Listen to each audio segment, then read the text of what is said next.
We're joined by the host of The Insiders and Offsiders, Barrie Cassidy, with great reverence this morning. Good morning. Mr. Cassidy.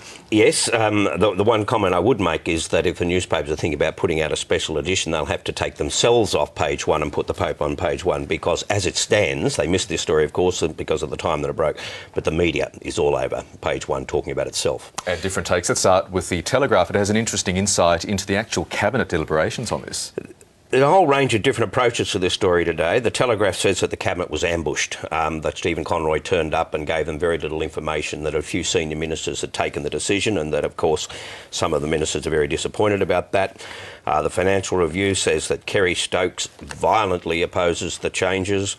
The Herald Sun says that Rob Oakeshott, the Independent, is upset because he doesn't like the take it or leave it approach that's being put forward.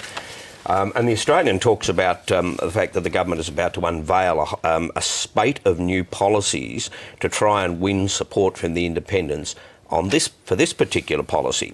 They give us one example, the changes on coal seam gas, the curb on the coal seam gas projects. They now link that to this policy, and they say that they might be very shortly talking about supermarkets and the supply chain to supermarkets. And again, this is supposed to be, according to the Australian, policies they've come up with to try and win the independent support for their media changes. Which suggests that Stephen Conroy, the Communication Minister, is in fact deadly serious about trying to get this through the Parliament in the next week and a half. Yeah, the haste, I think it's they seem to be in too much of a hurry is the most valid criticism that seems to be directed at Stephen Conroy. Why have they done it, and why do they need to get it through in a week?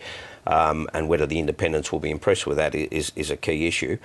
But there were some extraordinary contributions yesterday. I mean, Kim Williams, the CEO of Fairfax, said this is on the day that the Telegraph ran this front page story comparing Stephen Conroy with Stalin and lining him up against some of the world's great despots. And what did Kim Williams say in his speech? What we need is a sober and disciplined discussion on this issue. He did, in fact, call for a public uprising over this. Now, if you're going to have a public uprising, would you expect it to be led by the CEO of the Australian arm of a company that in the UK hacked the phones of a murdered schoolgirl, hacked the phones of families of deceased servicemen, paid off the police, closed down a newspaper in shame, and yet here in Australia, the CEO of the company in a parallel universe says, we want to lead a public uprising against what? More stringent complaint mechanisms against newspapers. Breathtaking.